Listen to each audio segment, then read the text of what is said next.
ഇപ്പോൾ വരുന്ന ഒരു പ്രധാനപ്പെട്ട വാർത്തയിലേക്കാണ്. ദുബായിൽ 1.5 ലക്ഷം രൂപ ശമ്പളമുള്ള ജോലി എന്ന മോഹന വാഗ്ദാനം നൽകി 200ഓളം ആളുകളെ പറ്റിച്ചു എന്നാണ് പരാതി. എറണാകുളം വൈറ്റില ജനതാ റോഡിൽ പ്രവർത്തിക്കുന്ന chartered air travels man power കൺസൾട്ടൻസിയെ കുറിച്ചാണ് ഈ പരാതി. 1.5 ലക്ഷം മുതൽ 3 ലക്ഷം രൂപ വരെയാണ് ഇവർ ആളുകളിൽ നിന്നും വാങ്ങിയത്. തട്ടിപ്പിനിരയായ പലരും ദുബായിൽ ഇപ്പോൾ ദുരിത ജീവിതം നയിക്കുകയാണ്.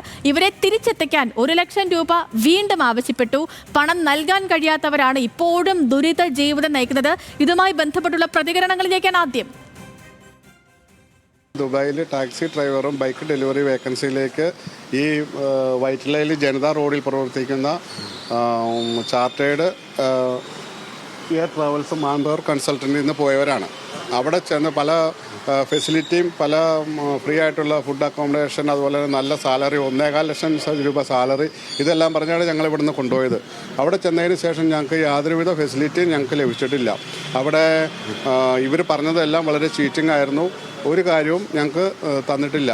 അതിൽ നിന്ന് കുറേ പേര് സ്വന്തം കാശ് കൊണ്ടും അല്ലാതെയും സ്വന്തം കഴിവ് കൊണ്ടും അങ്ങോട്ടും ഇങ്ങോട്ടും ആശയവിനിമയം നടത്താൻ കഴിവുള്ളവരൊക്കെ ഒരുപാട് പേര് നേരത്തെ പോകുന്നു. മറ്റുള്ളവർ അവിടെ എല്ലാം പെട്ടുകിടക്കുകയാണ്.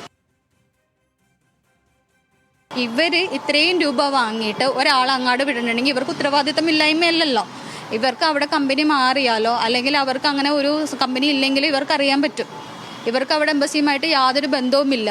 ഇപ്പം ഞങ്ങൾ വന്ന് സംസാരിച്ചപ്പോൾ എൻ്റെ ഹസ്ബൻഡ് അവിടെ വണ്ടി ഓടിയിട്ട് ഇപ്പോൾ രണ്ട് മാസമായിട്ട് കിട്ടുന്ന സാലറി 840 ദിർഹം, 42 ദിർഹം എന്ന് വെച്ചാൽ നമ്മുടെ 19,000 രൂപ സാലറി. 1 ലക്ഷം രൂപയും 19,000 രൂപയും തമ്മിൽ എന്തോരം വ്യത്യാസമുണ്ട്. കഴിഞ്ഞു പോകാൻ പറ്റുമോ ഒരു കുടുംബത്തിന്? ഇവർ വാങ്ങിയ പൈസ അവിടെ അടച്ച് അവരുടെ ലൈസൻസും പാസ്പോർട്ടും തിരിച്ച് വാങ്ങിച്ചു കൊടുക്കട്ടെ. അവരെ കാണിക്കേണ്ട മര്യാദ അതല്ലേ? അനിൽ ജോർജ് ആണ് കൊച്ചിയിൽ നിന്നും ചേർന്നത്. Anil, good morning. വീണ്ടും സംസ്ഥാനത്ത് ഒരു ജോലി തട്ടിപ്പുമായി ബന്ധപ്പെട്ടുള്ള വാർത്തയുടെ വിശദാംശങ്ങളാണ് ഈ പുറത്ത് വന്നുകൊണ്ടിരിക്കുന്നത്. നിരവധി പേർ പരാതിയുമായിട്ടൊക്കെ രംഗത്ത് വരുന്നു, ആരോപണമായിട്ട് വരുന്നു. ഈ നടന്ന സംഭവം എന്താണ് അനിൽ? ഈ സ്ഥാപനം ഇപ്പോഴും അവിടെ തുറന്ന് പ്രവർത്തിക്കുന്നുണ്ടോ? ഈ പരാതിക്കാർ പറയുന്ന കാര്യങ്ങൾ എന്തൊക്കെയാണ്?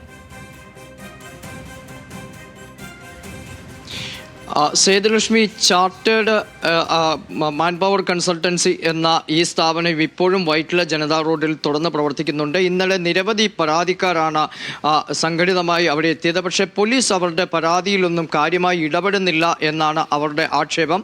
ഏതാണ്ട് 200ഓളം പേരെയാണ് ഇവർ ഈ ദുബായിൽ വലിയ ജോലി ഓഫർ ചെയ്ത്, വലിയ ശമ്പളം ഓഫർ ചെയ്ത് ഇവിടെ നിന്ന് കൊണ്ടുപോയിരിക്കുന്നത്. അതിലേതാണ്ട് 50ഓ 60ഓ പേർ മാത്രമാണ് തിരികെ എത്താൻ കഴിഞ്ഞത്. ഈ തിരികെ എത്താൻ കഴിഞ്ഞത് പോലും അവരുടെ വീട്ടുകാരോട് ഇവർ വിലപേശി 1.5 ലക്ഷം രൂപ വീതം വീണ്ടും വാങ്ങിയിട്ടാണ് അവർക്ക് നാട്ടിൽ തിരിച്ചെത്താൻ കഴിഞ്ഞത്. നമ്മളോട് പ്രതികരിച്ച ആ സ്ത്രീയുടെ ഭർത്താവ് ഇപ്പോഴും അവിടെ കുടുങ്ങിക്കിടക്കുകയാണ്. 1.5 ലക്ഷം രൂപ സാലറി കിട്ടും എന്ന് പറഞ്ഞ് വിശ്വസിപ്പിച്ച് അവരിൽ നിന്ന് വാങ്ങിയത് 3 ലക്ഷം രൂപയാണ്. അത്തരത്തിൽ 3 ലക്ഷം രൂപ വാങ്ങി അവിടേക്ക് പോയി ദുബായിൽ ചെന്നു. അവിടെ ചെന്ന് കഴിഞ്ഞപ്പോൾ ഇവരോട് പറഞ്ഞു, നിങ്ങൾക്ക് ഇന്റർനാഷണൽ ലൈസൻസ് വേണം, അതിനുള്ള ക്രമീകരണങ്ങൾ നൽകാമെന്ന് പറഞ്ഞു. ഇതിനു വേണ്ടിയുള്ള ക്ലാസ്, ഡ്രൈവിംഗ് സ്കൂളിൻ്റെ ക്ലാസ് നടക്കുന്നത് ഒരുപാട് ദൂരെയാണ്. അവിടെ പുലർച്ചെ 4 മണിക്കാണ് അത്തരം ക്ലാസ്സുകൾ അറേഞ്ച് ചെയ്തിരിക്കുന്നത്. അതിന് ഇവർ ഏതെങ്കിലും വിധേന അവിടെ എത്തുന്നു. എന്നിട്ട് വഴിയിൽ എവിടെയെങ്കിലുമൊക്കെ അല്ലെങ്കിൽ അവിടുത്തെ സൂപ്പർ മാർക്കറ്റുകൾ അടയ്ക്കാൻ വേണ്ടി കാത്തിരിക്കുന്നു. എന്നിട്ട് അതിൻ്റെ വാതിക്കൽ പേപ്പർ വിരിച്ച് കിടക്കേണ്ട അവസ്ഥ വരുന്നു. ഫ്രീ ആയി താമസിക്കാനുള്ള സൗകര്യം നൽകാമെന്ന് പറഞ്ഞിട്ട് അതിനും ഇപ്പോൾ നല്ല തുക ഈടാക്കുകയും ചെയ്യുന്നു. ഏതാണ്ട് 19,000 രൂപ മാത്രമാണ് ഇവർക്ക് ഒരു മാസം കിട്ടുന്നത്. അതിൽ തന്നെ 7,000 രൂപ അവർ വാടക ഇനത്തിൽ നൽകണം. മറ്റ് കാര്യങ്ങൾ ചോദിച്ചു കഴിഞ്ഞാൽ യാതൊരു മറുപടിയുമില്ല. ഇവരുടെ പാസ്പോർട്ട്, ലൈസൻസ് കാരണം 1.5 ലക്ഷം രൂപ ഈ ശമ്പളമൊക്കെ വാഗ്ദാനം നൽകി 2-3 ലക്ഷം രൂപയാണ് ഓരോരുത്തരിൽ നിന്നും ഈ പിരിച്ചിരിക്കുന്നത്. മാത്രമല്ല ഇനിയിപ്പോൾ ഇവരെ നാട്ടിലെത്തിക്കാൻ വീണ്ടും ലക്ഷങ്ങൾ ആവശ്യപ്പെടുന്നു എന്ന് പറയുന്നു. ഈ കുടുംബാംഗങ്ങൾ, പരാതിക്കാർ ഈ മറ്റ് അധികൃതരെയൊക്കെ സമീപിച്ചിട്ടുണ്ടോ? കാരണം സ്ഥാപനം ഇപ്പോഴും തുറന്ന് പ്രവർത്തിക്കുന്നുണ്ട്. അവിടെ നിന്നും നീതി കിട്ടുമെന്നൊരു പ്രതീക്ഷ വയ്ക്കേണ്ട ഒരു സാഹചര്യവുമില്ല. ഇവർ മറ്റാരെങ്കിലും ഒക്കെ പരാതിയുമായിട്ട് സമീപിച്ചിട്ടുണ്ടോ?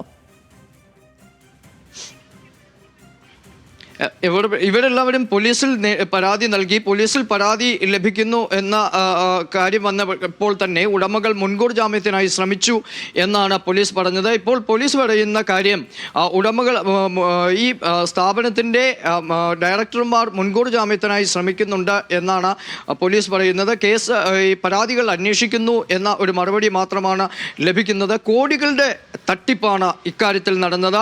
ഏതാണ്ട് 200ഓളം പേർ ഇത്തരത്തിൽ ഇവർക്ക് 1.5 ലക്ഷം രൂപ മുതൽ 3 ലക്ഷം രൂപ വരെ കൊടുത്ത ഒരു സാഹചര്യമാണുള്ളത്. അതിൽ തന്നെ ഈ തിരിച്ചു വന്ന ഈ 60ഓളം പേർ വീണ്ടും 1.5 ലക്ഷം രൂപ നൽകേണ്ടി വന്നു.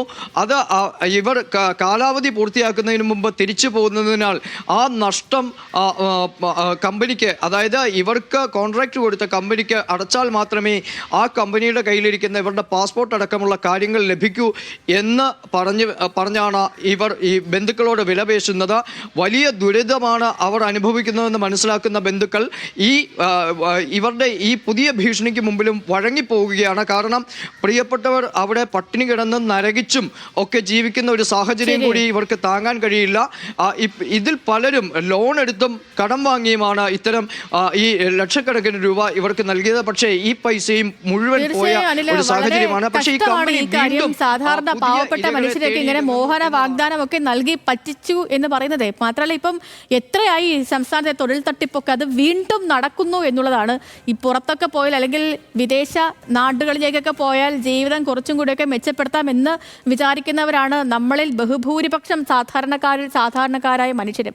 അപ്പോൾ ഈ പറയുന്ന പോലെ 1-2 ലക്ഷം പോയാലും പോട്ടെ, കുഴപ്പമില്ല, മാസം കിട്ടുന്ന പൈസ കൊണ്ട് കടം വാങ്ങിയാണെങ്കിലും അതൊക്കെ വീട്ടാമല്ലോ എന്നൊക്കെ കരുതിയായിരിക്കും പാവങ്ങൾ ഇതിലൊക്കെ പെട്ടുപോകുന്നത്. പക്ഷേ അവരെ കൂടുതൽ പിടിപ്പിക്കുന്ന കാര്യങ്ങളൊക്കെയാണ് ഈ ട്രാവൽ ഏജൻസികളും ഇതേപോലുള്ള ഈ സ്ഥാപനങ്ങളും ഒക്കെ ചെയ്യുന്നത്. ഒരു